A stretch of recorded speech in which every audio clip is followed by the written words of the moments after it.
আমাদের অভিযোগ লকেট মার খাইয়েছে, কাজে ওর তো অভিযোগে হবে না, আইনে হবে। আইনে যদি আমরা দোষী হই আইন বলবে, আর যদি বলবে না বলে তাহলে না।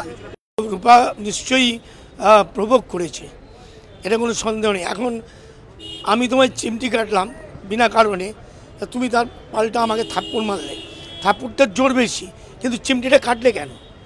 উনি মনে হয় বার্ধক্যজনিত রোগে ভুগছেন, কি একটা রোগ বলে না যে অ্যালজাইমার নাকি, ভুলে যান কাকে কখন কোথায় পাঠাচ্ছেন, ওনারা মনে হয় ভুলেই যাচ্ছেন, সেটাই প্রকাশ পায় আর কি। উনি যেরকম ধরনের কথা বলছেন, বোকা বোকা কথা। আর যদি আমি লোক পাঠাতাম তাহলে তো জনগণই যেত। তো জনগণ গিয়ে, আমাদের বাংলার জনগণ যারা টিএমসির নয়, সেই জনগণরা কিন্তু রূপালীকে গিয়ে মারতে যাবে না। জনগণ এর উত্তর দেবে, সোচ্চার হবে। কালকে যে এত বাজে একটা নোংরা ঘটনা টিএমসি বা আপনারা ঘটিয়েছেন, তার জবাব কিন্তু একদিন জনগণ দেবে।